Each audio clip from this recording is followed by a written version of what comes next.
Long before it had the dignity of its own name, the River Avon was carrying the soil of the Cotswolds down to the sea. After a meandering and circuitous beginning, the river became straight and single-minded as it approached its destination, carving a deep gorge through the limestone bluffs that stood in its way.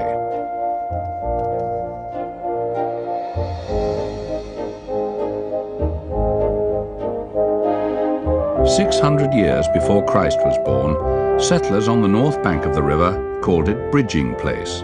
With time, the name was corrupted slightly to Bristol, and the settlement became a city. In 1864, the settlers' dreams became a reality. After 30 years of development, financial problems and wrangling, the beautiful Clifton Suspension Bridge soared across the gorge 250 feet above the muddy river. It was completed 5 years after the death of the man whose vision made it possible, Isambard Kingdom Brunel. To him, it was always my first child, my darling.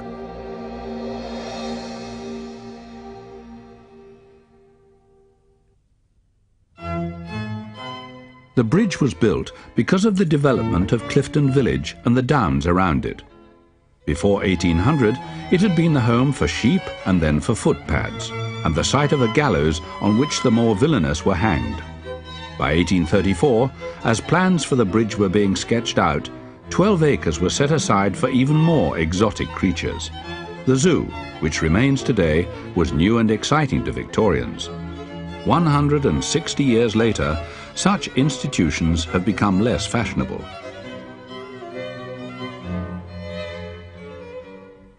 Overlooking the zoo, Clifton College, a boys' school, a daunting Victorian edifice with an equally daunting reputation for character training.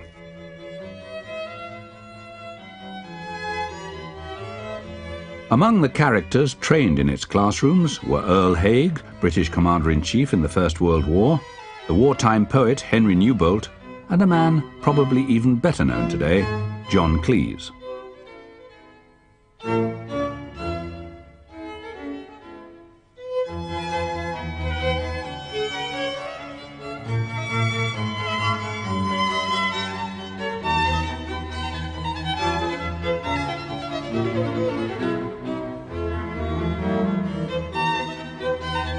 The plump and prosperous burghers of Bristol scaled the heights of Clifton, tying it firmly into the city below. With its Regency and Georgian architecture, with its open spaces and beautiful churches, it became, and remains, the fashionable residential area of Bristol.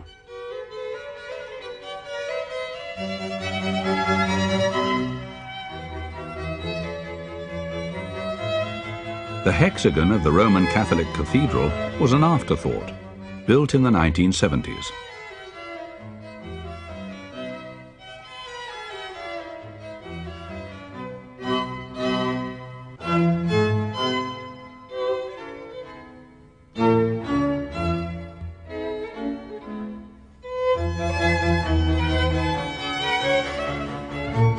The river down to Avonmouth on the Severn Channel was for centuries Bristol's route to new worlds and new wealth.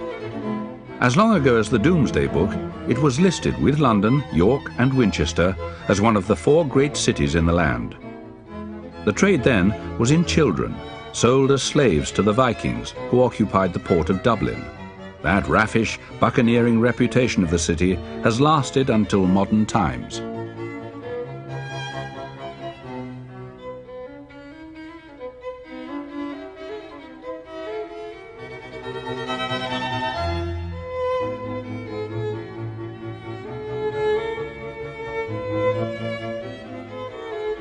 The flow of trade and money along the Avon was halted only temporarily by the mud flats which stranded the merchant ships high and dry between tides.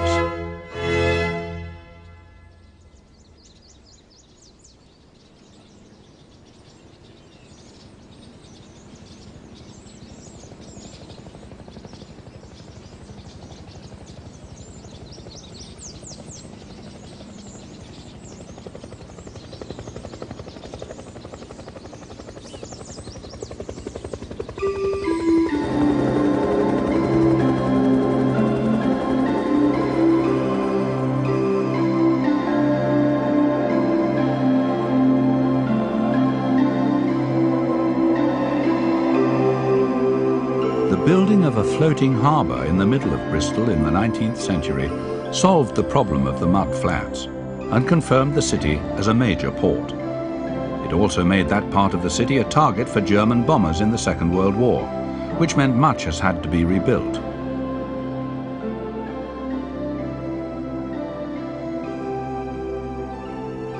The masts of the tall sailing ships were thick as a forest in Bristol docks until 1843, when Brunel, whose name is synonymous with the development of the city, launched the SS Great Britain, the first ironclad, propeller-driven steamship in the world.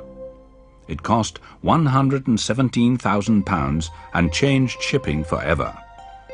After an active working life, it lay abandoned in Port Stanley in the Falklands until 1970, when it was saved from ignominy and rust and returned to its birthplace.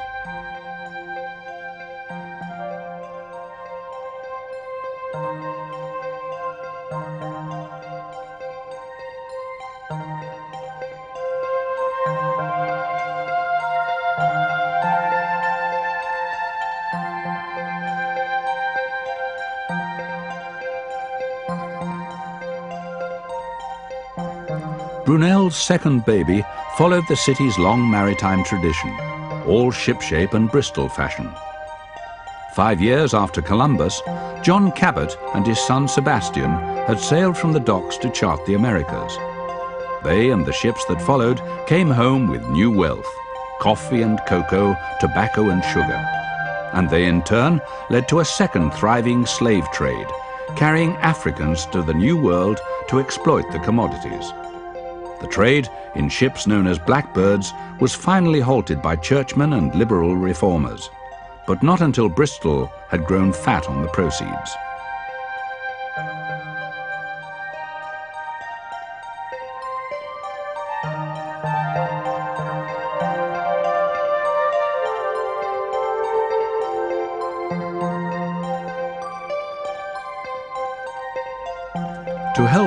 movement of trade, the Victorians built canals, macadamised roads and railways. Brunel, who else, was responsible for the construction of the Great Western Railway between London and Temple Meads Station in Bristol, the world's earliest surviving railway terminus.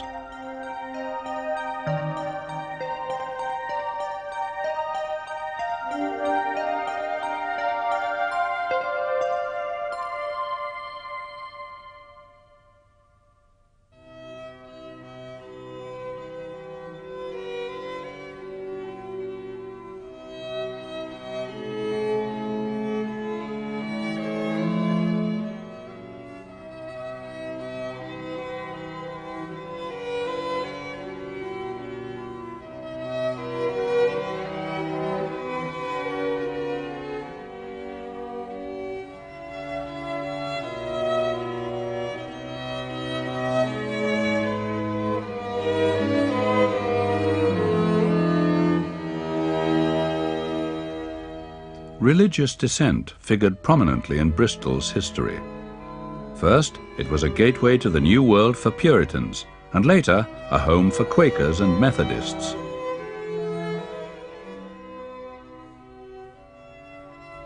Throughout it all, Bristol Cathedral has stood proudly on College Green, although rebuilt several times.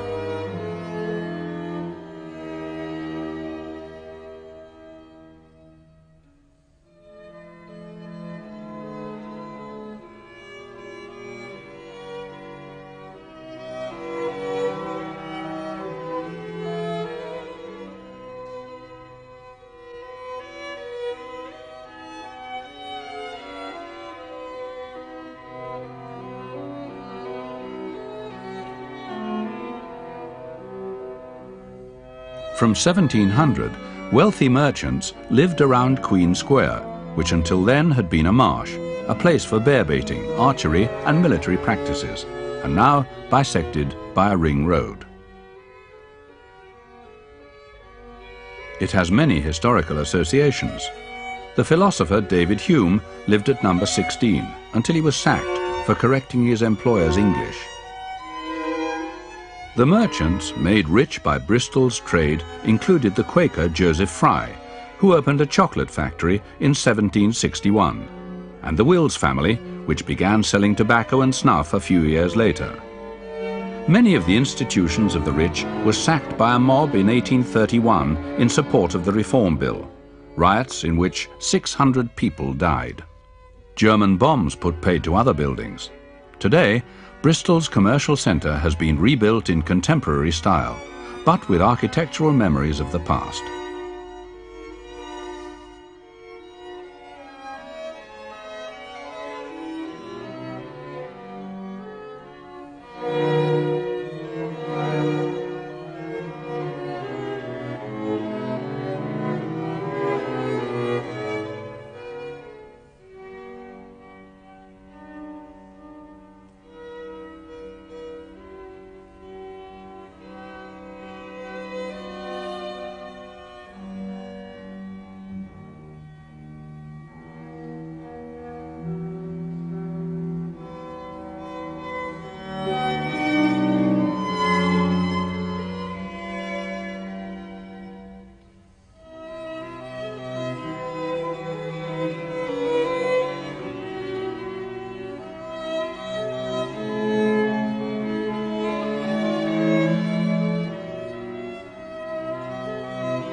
And this century, Bristol has moved away from the river, covering the fields of Somerset and Avon with bricks and mortar in all directions, far beyond the pale of the walled city of Saxon times.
The City Fathers were also its benefactors. The University of Bristol, established between the World Wars, was endowed partly by the tobacco tycoon H. Wills. The physics laboratory, which bears his name, is an odd, disjointed mixture of styles, ancient and modern.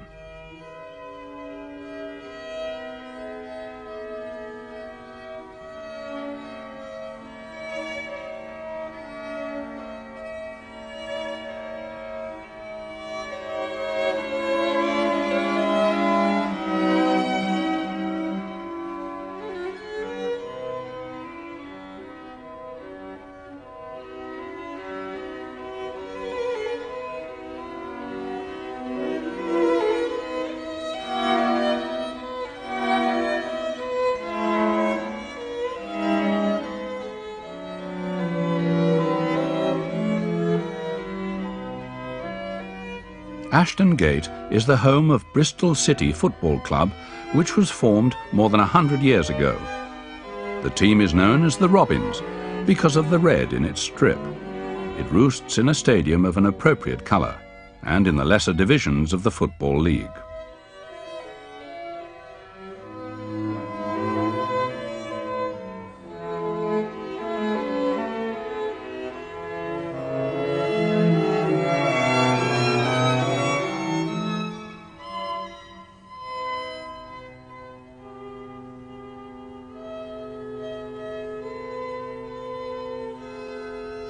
To the north, the city now encompasses Filton, where an aeroplane factory and airfield was opened in 1911. It was at Filton, in 1970, that Concorde first flew, built by the aircraft workers there and in France. It and the new microchip industries continue the engineering and technological traditions that have shaped Bristol for centuries.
Down the River Avon, where it runs into the Severn Channel, the communities of Avonmouth and Portishead are being developed to do today what Bristol did in the past. The ships that used to grace Bristol docks now start and end their journeys at Avonmouth. The Royal Portbury Dock, opened in 1978, was an investment of faith in the perpetuation of the long maritime tradition.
Upstream from Avonmouth are the sand and gravel beds that have long proved the undoing of navigators of the Severn Channel.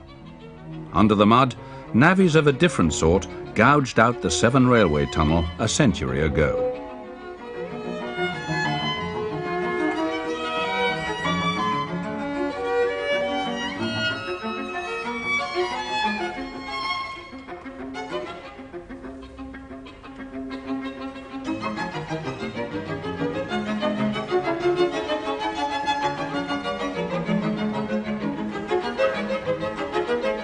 Today's travellers prefer to be above the ground. A new Severn Bridge is being built close to the line of the tunnel.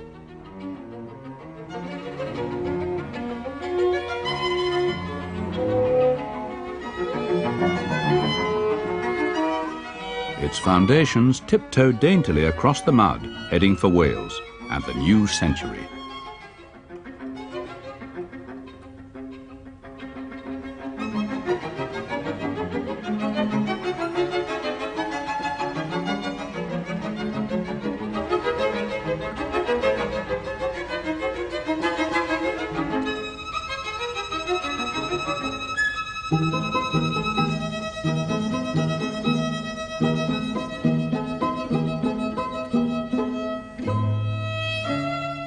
A mile or two upstream, the not-quite-so-new Severn Bridge, a shining example of the bridge builder's art, finished in 1966, it soars across the channel with a grace and elegance reminiscent of the tall ships that used to sail the waters on their way to and from Bristol.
West and east of Bristol, the Avon is a line of history scored through the soft woods and green fields of Somerset and Wiltshire.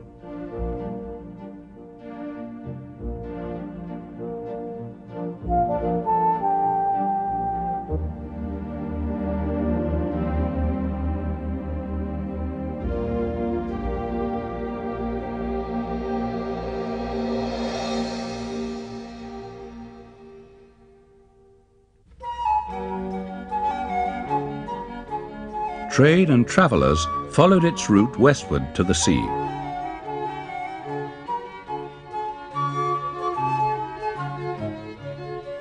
The wool trade, on which Bristol prospered, originated in towns such as Laycock, which remains today much as it did in its heyday in the 15th century.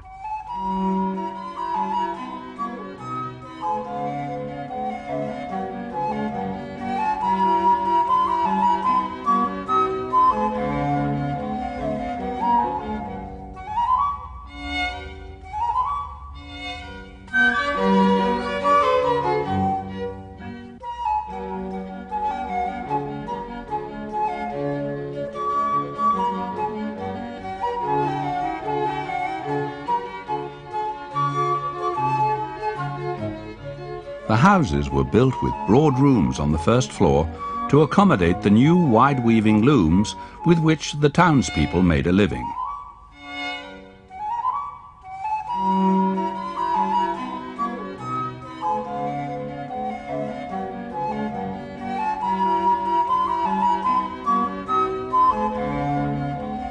Those townspeople were tenants of the owners of Laycock Abbey, a discreet distance away to the east. The abbey housed nuns for almost 300 years until the dissolution in 1539, when it was sold as a private house. It has remained with the same family virtually ever since. In one of its rooms in the 1830s, a member of that family, William Henry Fox Talbot, invented the negative-positive process of photographs. His first photographs were of the house itself.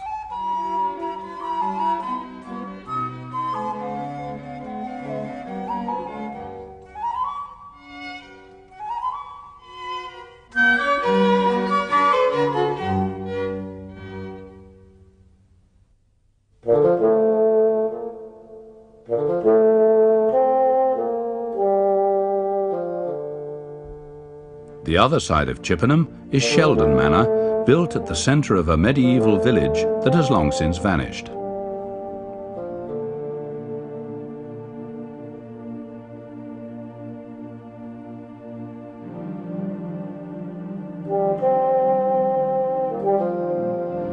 The gateway was built in 1282 by the then Lord of the Manor and of Chippenham. In the 700 years since, it and the house have remained in private hands.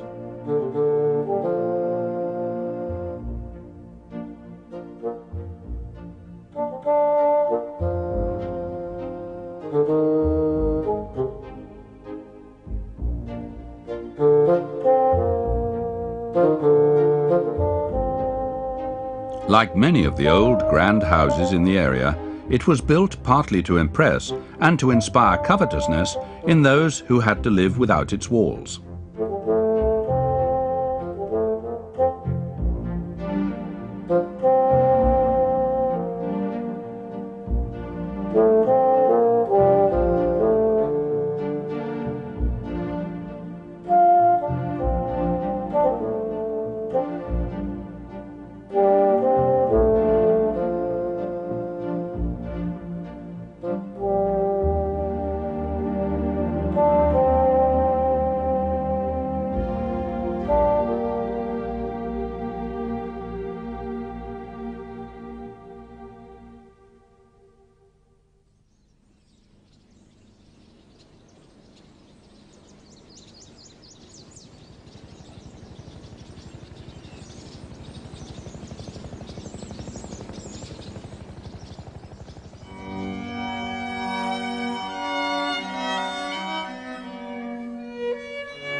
Durham Park, east of Bristol, gets its name from the Saxon Deer Ham, meaning a deer park.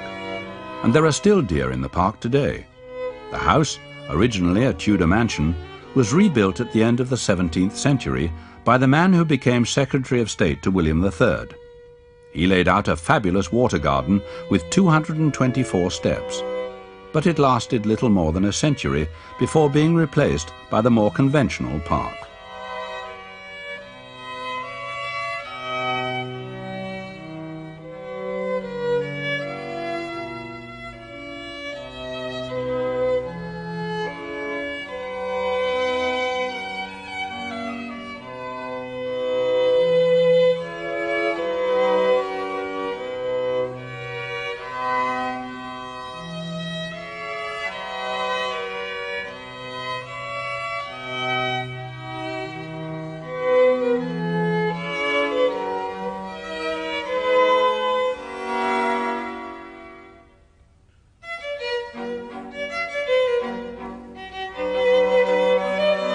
Bradford-on-Avon, southeast of Bath, has been a settlement of sorts for 2,500 years.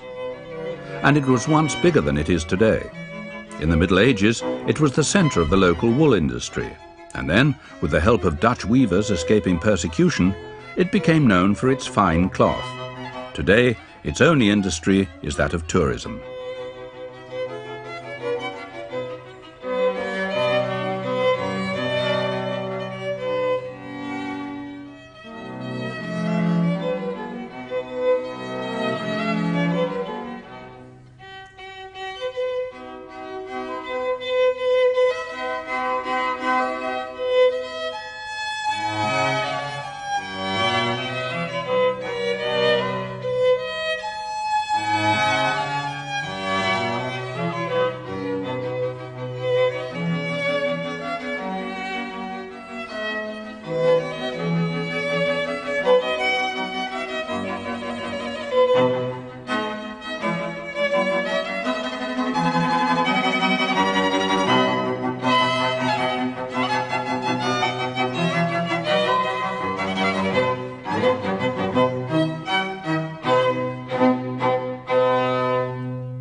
Iford Manor at Bradford-on-Avon was also once the centre of a flourishing wool trade. The Tudor house, with an 18th century facade, stands alongside the medieval bridge over the River Frome.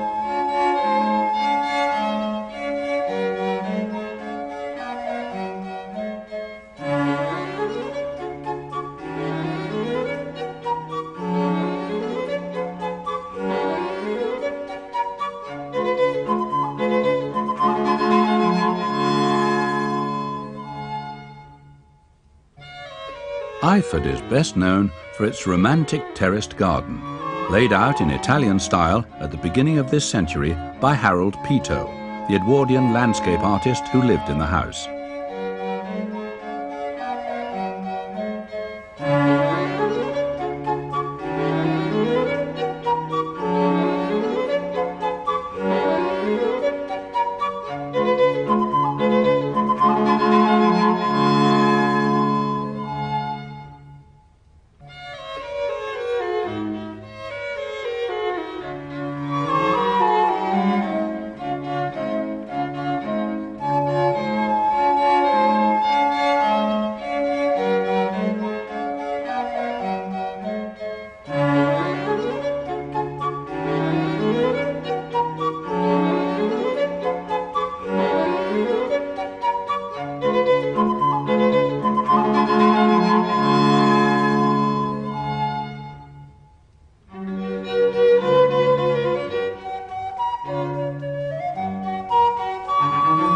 Immediately south of Iford, a reminder of time when wealth and power were flaunted publicly.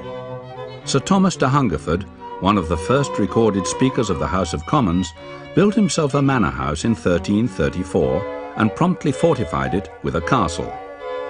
Although he had not asked permission, he was forgiven his cheek. His successors sold the Farley Hungerford Castle in 1686, and the new owners pulled it down brick by brick to build a new manor house nearby. They left only the chapel and the priest house.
the waters of the River Avon led directly to the creation of Bath. The Romans, whose Fosse Way forded the river at this point, found warm springs that reminded them of home in meadows beside the river. They built the baths that gave the place its name, and around the baths, over the centuries, a great and elegant city arose.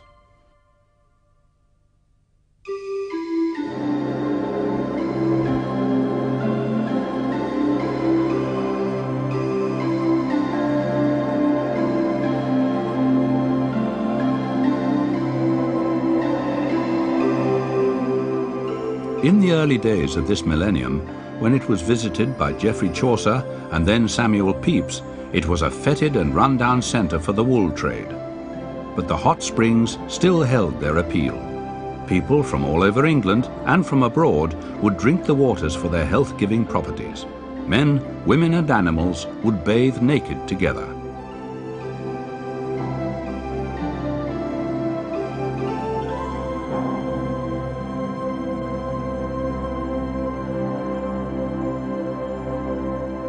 In the early 18th century, all that changed, and Bath became what it is today, the finest Georgian city in the land. In 50 or 60 years, a handful of men using local stone laid out and built a city that was to become the resort of high society and that had a season of its own. Unlike other British cities, which grew in stages, most of the centre of Bath was designed all of a piece.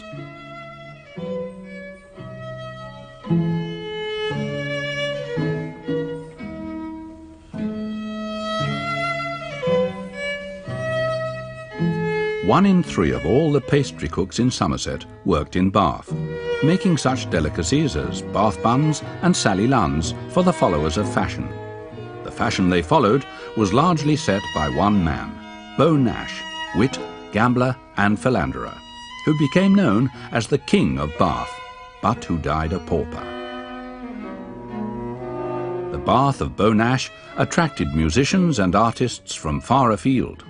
Oliver Goldsmith, Jane Austen, and later Charles Dickens walked the gracious streets. And they were soon to be followed in fiction by the characters they created.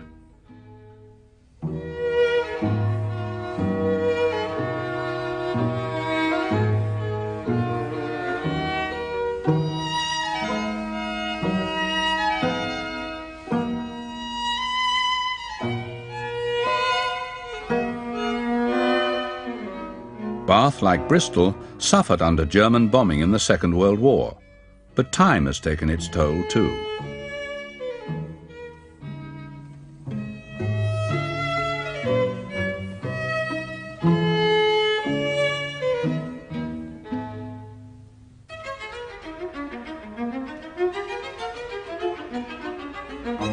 Bath as a fashionable resort declined in the Regency period, but the city continued to grow, mostly to the west, but without the cohesive planning that existed when it was in its prime. The city supplemented its tourist income with engineering, printing and brass making, and, this century, with a number of products stretching from corsets to tennis balls, and of course, Bath Oliver biscuits.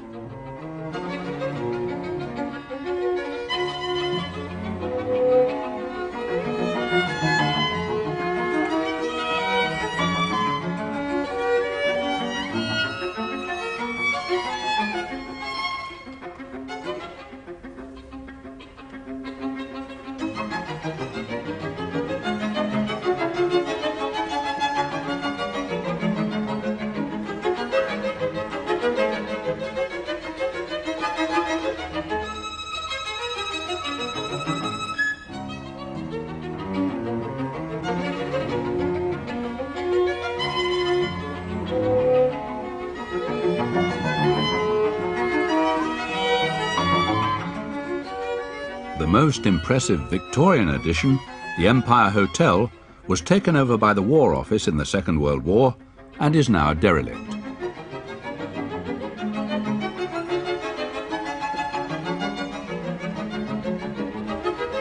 Bath Abbey, on the other hand, is probably as good as it has ever been. After the dissolution, it was stripped of all its glass, lead and iron and bells. Later generations renovated it, securing its place at the city centre.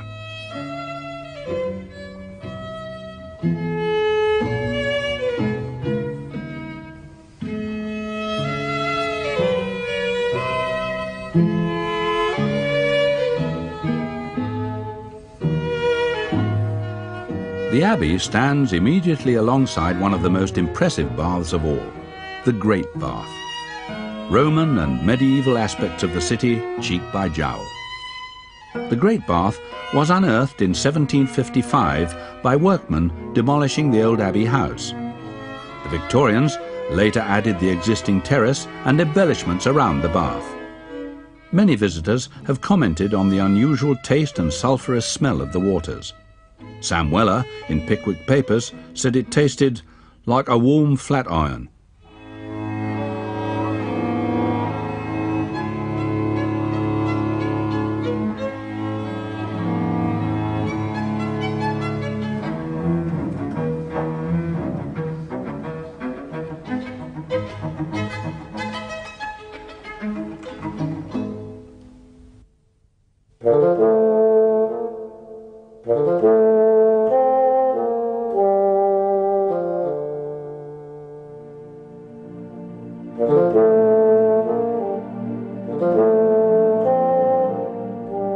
Bath has a glorious and still living past.